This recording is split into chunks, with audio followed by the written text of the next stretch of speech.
As for the wireframe, a lot of it is really hitting the mark and hitting the low polyness and hitting the game dev side. Some of the things are a little bit high poly in my opinion, and I'm sure in a lot of opinions, but here we are. So, like for instance, the rock, I think a lot of that detail could be handled with the polygons, with the normal maps. There shouldn't be a reason why something should be as poly dense. It looks like it wasn't retopoed right either, just like a quick auto retopo, which probably wouldn't fly in most places. I love that the shields have all of the curvature and the, what's the word I'm looking for? The beveled edges to kind of help catch that shadow. That's really great. The sword, on the other hand, I think is diving in the opposite direction where it's a little bit too poly heavy. You could probably reduce a couple of loops here and there. The grass is great. It doesn't. Let me rephrase that. The grass is great for what it is, but it's a little bit different than the rest of the scene. It's a little bit too high for the scene, but I think it's appropriate when it comes to making grass. There's no alpha, which saves a bunch of, I guess, shader cycles, which is a fine way to do it. It's getting more and more popular that way without alphas, but still, it might be a little bit heavy. It's more of a hero grass.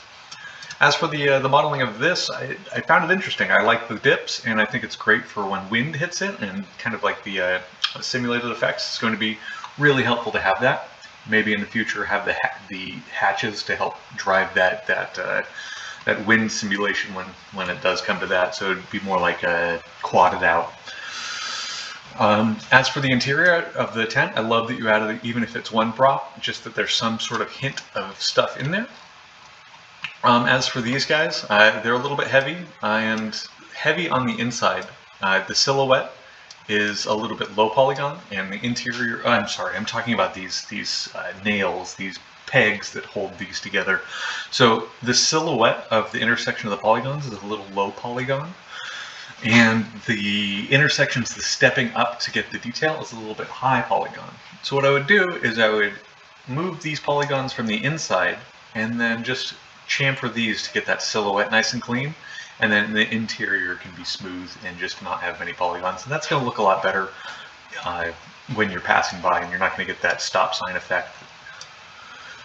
I love the placement of the helmets scattered about a little bit, a little bit like a untrained army, but I do appreciate the storytelling that's been going on with it. You can see some of them scattered around the seats.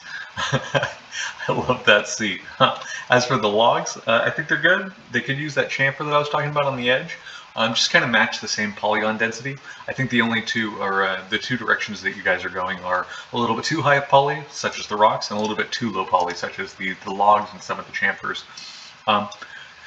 This right here, this wheel, could probably use another how do I say it? Subdivision of smoothness, just because big wheels and circles, they take a lot of polygons for a reason. Just chamfer the edges around the silhouette to make it a little bit smoother, I would say next time. What else is there? Ballistas turned out really well. A couple instances where it could use another chamfer or so.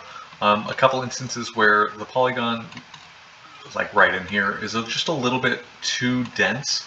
There's probably a different solution for something like this, especially the interior have all those polygons as well, which is just really, really expensive and would probably get caught. I would probably turn this whole thing into a normal bake map, but other than that, the shape silhouette's looking good. The ammo's there, telling a story. I love that you used to break it up. You broke up the pieces that were already done. That's an excellent way to make use of the same asset. Very good at breaking that up. The ramparts look great.